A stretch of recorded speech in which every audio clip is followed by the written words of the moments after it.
Hey folks, Matt from artoftheimage.com. We've got Peter Serrato. I hope I said that right, Peter. He's writing in an email to me. He says, "Hi Matt, enjoyed your video on the Nikon 50mm.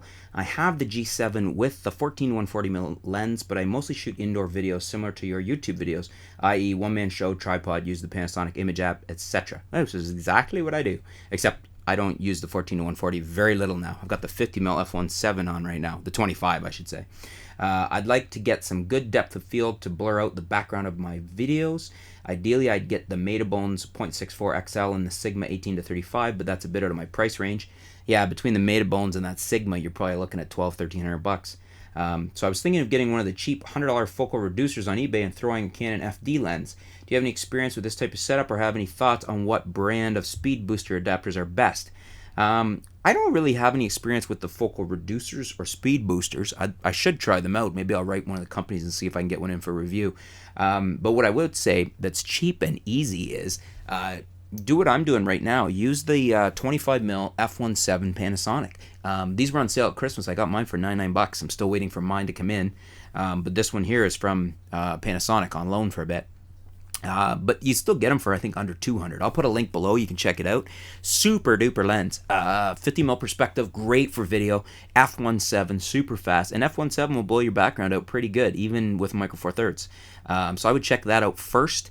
The other thing is the Minolta MD f1.4 50mm. You can usually get that for under $100. That's pretty good. f1.4. So you might not even need these speed boosters or focal reducers. So it depends, if you want to go faster than that, do you want to spend the money on that, or do you want to buy something like an older Nikon 50mm f1.2 AIS? It's up to you. I think you're going to find the f1.7's pretty good for blowing out your background. It works pretty good. And then you can go to an f1.4 in a native Panasonic if you want, or f1.2. Or, like I said, you can get a Minolta MD f1.4. You can probably pick up an older Nikon f1.4. I just did. I bought an older SC. Came out with the Nikromats back in, I think, the late 60s or something. Beautiful lens, all metal with a scalp metal ring. I got to go pick it up. It's at my box, my P.O. box. That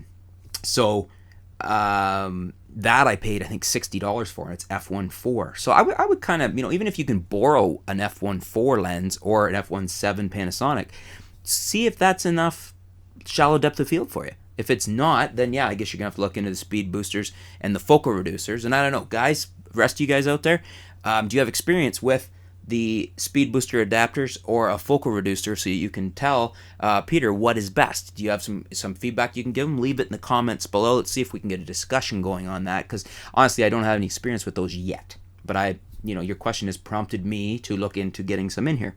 I think I did request a Metabones, so we'll see if we hear back from them.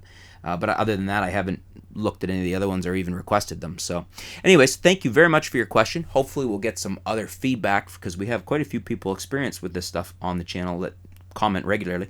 And thanks for your question. Stay tuned. We'll be back soon here at artoftheimage.com. Thanks, folks.